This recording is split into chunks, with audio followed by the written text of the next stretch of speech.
गहना, चिल्लाते हुए आदित्य बोला, मेरे सामने बोलने की हिम्मत भी न करना। मैं कभी सहन नहीं कर पाऊंगा कि कोई मेरे सामने मुंह भी खोले, और तुम जैसी का तो कभी नहीं। पता नहीं और क्या क्या बोला आदित्य ने। तुम जैसी को तो कभी भी सहन नहीं कर सकता।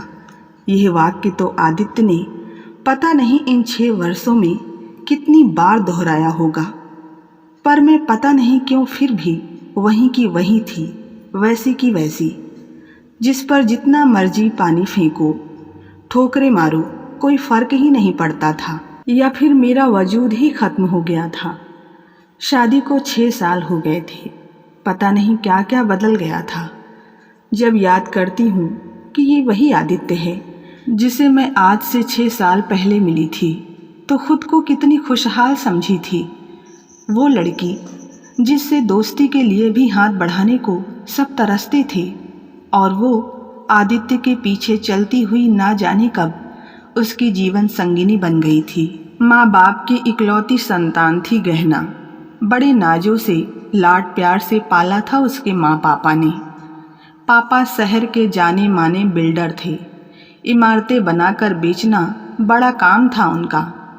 गहना के जन्म के बाद तो उनका व्यवसाय इतना बढ़ा कि उन्होंने इसका सारा श्रेय उसे दे दिया।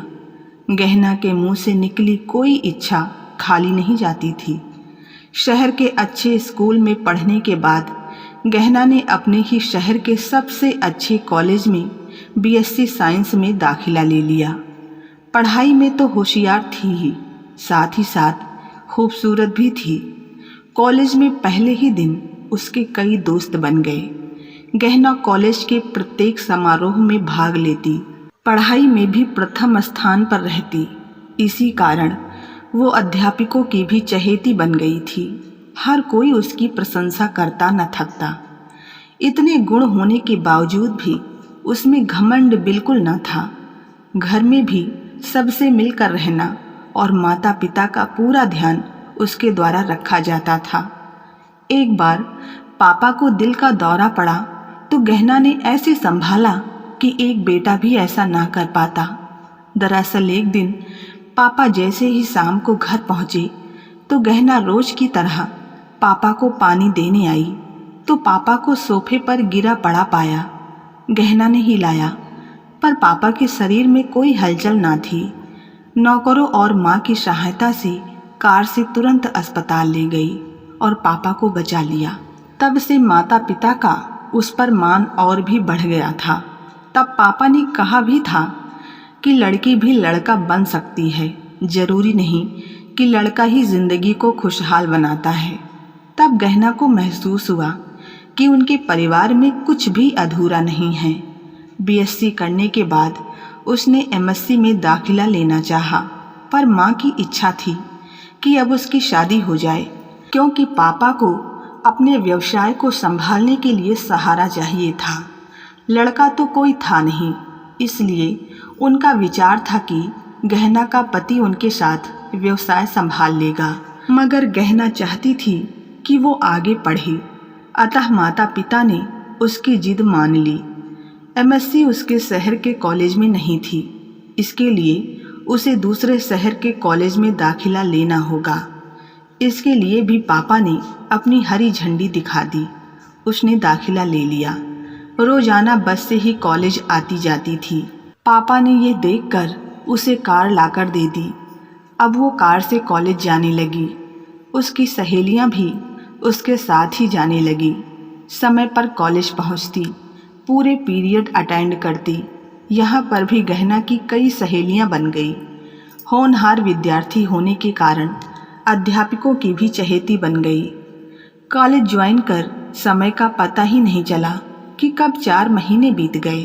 गहना को कई बार महसूस होता कि कोई उसे चुपके से देखता है, उसका पीछा करता है, परंतु कई बार इसे वहम समझ लेती।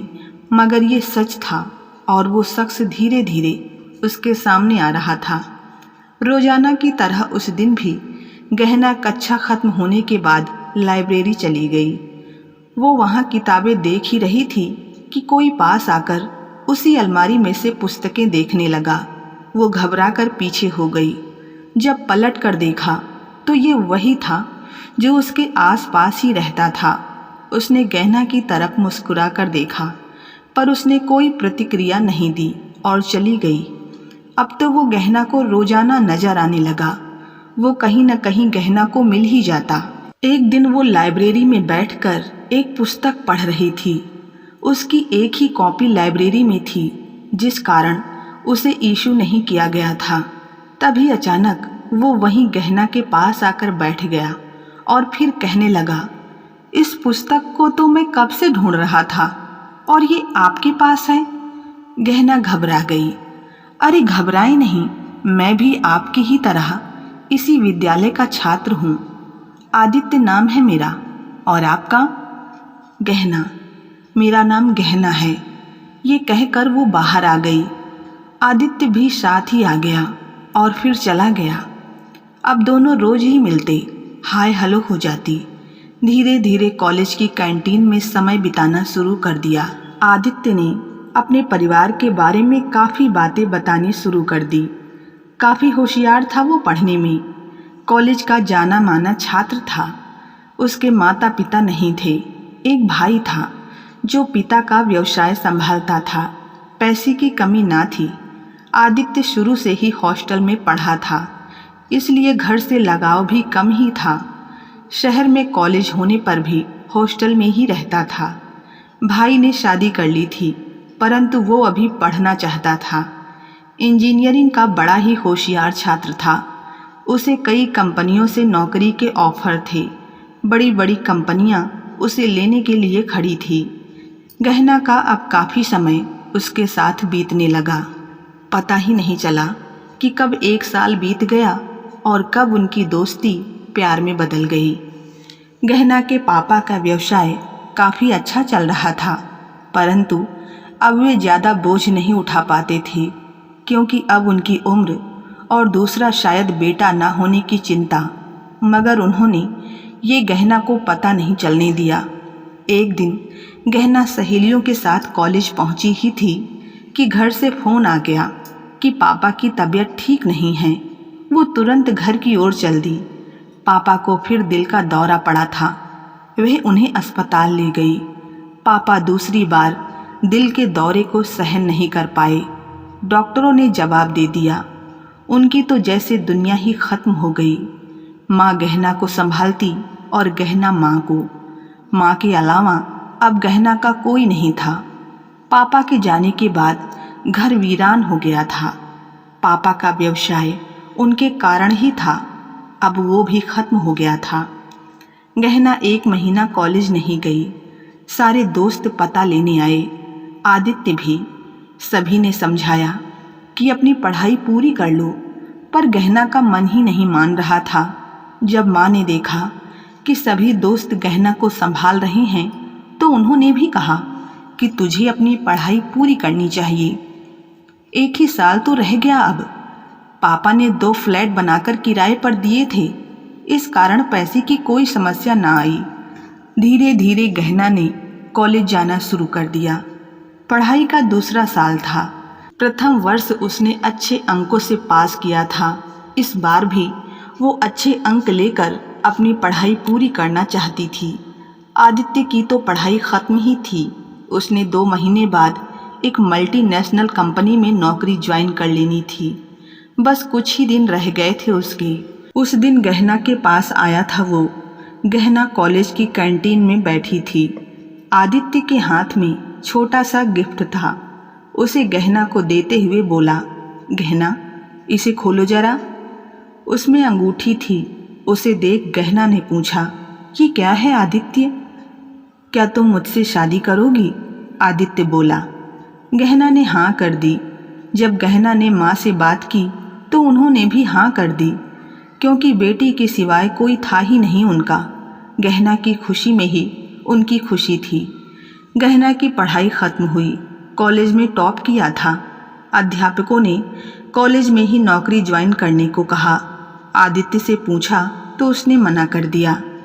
पढ़ाई ख़त्म होने के बाद गहना और आदित्य की शादी हो गई। अपने ही शहर में उसकी नौकरी थी। काफ़ी बड़ा फ्लैट था उसका। गहना को लगा कि उसकी ज़िंदगी ही बदल गई। वो बहुत खुश थी क्योंकि मायका और ससुराल दोनों एक ही शहर में हैं। किसी की अच्छाइयों तथा बुराइयों का पता धीरे धीरे ही लगता है। ऐसा ही कुछ गहना को आदित्य का अनुभव मिल रहा था। कॉलेज के समय कभी कभी आदित्य जब अपनी उपलब्धियों को बताता था तो उन्हें सुनकर गहना खुश होती थी कि वह उसके सामने अपनी उपलब्धियों अच्छाइयों को प्रकट करता है। मगर वो उसका घमंड था जो अब गहना के सामने आ रहा था। शादी हुए 4-5 महीने ही गुजरे होंगे। प्रत्येक काम में उसका नुक्स निकालना जरूरी होता था, जैसे उस जैसा निपुण कोई और है ही नहीं। गहना अगर कोई जवाब देती तो सुनने से पहले ही चिल्ला पड़ता था। खाना गहना ने कभी बनाया ही नहीं था, परंतु अब तक काफ़ी कुछ सीख गई थी। पर आदित्य को खुश ना कर पाई। नौकरानी के सामने भी खामियां निकाल देता। अरे तुम तो नौकरानी से भी गंदा खाना बनाती हो। टूट जाती थी अंदर से गहना। ऐसे ही जिंदगी के 5 साल बीत गए। माँ को भी अब गहना का दुख नजर आने लगा था, पर कुछ कह नहीं पाती थी क्योंकि आदित्य गहना का ही चुनाव था। इधर आदित्य का व्यवहार, उधर माँ की चिंता, क्योंकि माँ बहुत अकेली पड़ गई थी। गहना ने कई बार माँ से कहा कि उसके पास आकर रहें, पर वे नहीं मानती थी। गहना ने ये अपनी तरफ से कोशिश करनी चाहिए थी। अभी आदित्य से बात नहीं की थी इस बारे में। एक दिन पति का मूड देखकर बात की। आदित्य, माँ बहुत अकेली पड़ गई हैं। पूरी बात सुनने से पहले ही वो बोल पड़ा। कोई बात नहीं गहना, उनके लिए एक केयर टेकर रख देते हैं। सारा समय उनके पास रहा करेगी। पैसे मैं दे दूंगा। कह वो कमरे में चला गया। गहना अपनी जगह खड़ी रह गई। आदित्य को क्या पता कि माता पिता का प्यार क्या होता है परिवार। शुरू से ही तो हॉस्टल में रहा, ऊपर से उसके दिमाग में घमंड भरा हुआ था। इन्हीं कारणों से अपना भी परिवार नहीं बढ़ा रहा था। एक दिन तो हद हो गई। माँ काफ़ी बीमार थी। केयर टेकर ने फ़ोन किया। गहना ने जाना चाहा तो आदित्य ने वहीं रोक दिया। बोला, आज मेरी छुट्टी है। मैं नहीं चाहता कि तुम घर से बाहर जाओ। कम से कम छुट्टी वाले दिन तो घर में रहा करो। माँ की तबीयत की बात है तो केयर टेकर को बोल दो कि उन्हें दवा दे दे। गहना चाह कर भी ना जा पाई। माँ की तबीयत काफ़ी बिगड़ रही थी। कुछ खा पी भी नहीं रही थी। गहना ने साहस करके आदित्य से फिर बात की। माँ की तबीयत बहुत ख़राब है, उन्हें मेरी ज़रूरत है। क्या मैं माँ को यहाँ ले आऊँ? आदित्य चिल्ला कर बोला, क्यों? क्या मैंने तुम्हारे खानदान का ठेका ले रखा है? तुम्हें पाल रहा हूँ, क्या यही कम है जो तुम्हारी माँ को भी उठा लाऊं?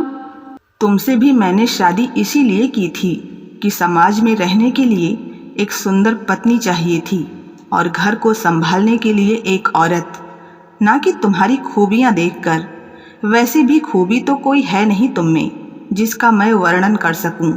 और फिर तुम्हारी माँ के अब दिन ही कितने रह गए हैं। केयर टेकर है, संभाल लेगी उन्हें, कहकर आदित्य चला गया। सारा दिन गहना सोचती रही कि क्या उसका कोई वजूद नहीं।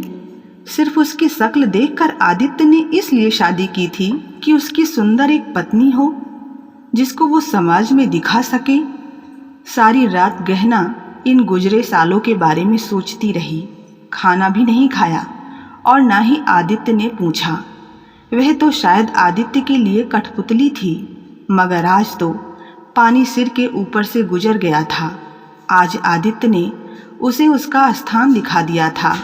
पहले भी 2-3 बार वो बेइज्जत होकर माँ के पास गई थी, परंतु फिर आदित्य के कहने पर लौट आई थी। लेकिन अब उसने लौटकर ना आने की सोच रखी थी। आदित्य के जाने के बाद गहना ने अपना सामान समेटा, चाबी नौकरानी को पकड़ाई और माँ के पास चली गई। आज उसकी उन्हें ज़रूरत थी, उस माँ को जिसने उसको इतना काबिल तो बनाया था कि वो अपनी ज़िंदगी खुद जी सके, ना कि खुद को अधूरा समझे। माँ ने देखा तो खुश होकर बोली, आदित्य छोड़कर गया है? नहीं माँ, मुझको आने के लिए किसी की मंजूरी या साथ की ज़रूरत थोड़े ही है। वो कब आए जाए पता ही नहीं चलता। गहना हंसते हुए बोली, ये क्या बोली जा रही है? माँ बोली, कुछ नहीं माँ, तुम्हें मेरी ज़रूरत थी तो मैं आ गई बस। गहना माँ को सच्चाई बताकर परेशान नहीं करना चाहती थी। गहना ने माँ का काफ़ी ध्यान रखा। अब माँ काफ़ी ठीक हो गई थी, काफ़ी संभल भी गई थी। कितना खुदगर्ज था आदित्य, एक बार भी फ़ोन करके नहीं पूछा। माँ ने एक दिन आदित्य के बारे में पूछा तो गहना ने भी सच बता दिया। ये भी कह दिया कि अब वो वापस नहीं जाएगी। एक दिन सुबह नाश्ता करके बैठी ही थी कि आदित्य आ गया।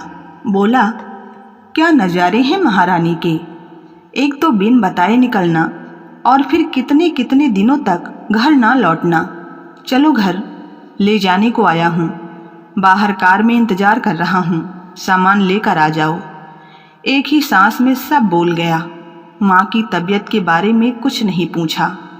जैसे ही आदित्य बाहर जाने लगा, गहना जोर से बोली, ठहरिए आदित्य जी, आप क्या समझते हो? आप जब चाहोगे कुछ भी बोल दोगे, जब चाहोगे घर से निकाल दोगे, जब चाहोगे लेने आ जाएंगे। क्या समझा है आपने मुझे? मैं ना तो कोई वस्तु हूँ और ना ही कोई कठपुतली। मैं एक इंसान हूँ जिसका अपना वजूद है। हर स्त्री अपना जीवन जी सकती है, वो कभी अधूरी नहीं होती, उसे अधूरा बनाया जाता है। क्या नहीं कर सकती वो? मैं बताती हूँ क्या क्या कर सकती है वो। माँ बाप को संभाल सकती है, कमा सकती है, घर संभाल सकती है। इसलिए कभी अधूरा ना समझना मुझे। जिंदगी कभी अधूरी नहीं होती। इसलिए अब मैं आपके साथ नहीं जाना चाहती और आगे से गहना के घर में कदम भी मत रखना। आदित्य हैरान हो गया था। उसने कुछ कहने के लिए मुंह खोला ही था कि गहना ने दरवाज़ा बंद कर दिया। आदित्य बंद दरवाज़ा देखकर वहाँ से धीमे धीमे कदमों से चला गया। तो बस आज की कहानी में इतना ही। कहानी पसंद आई हो तो वीडियो को लाइक करें, चैनल पे नए हैं तो सब्सक्राइब करना ना भूलें। मिलते हैं नई कहानी के साथ, तब तक के लिए धन्यवाद।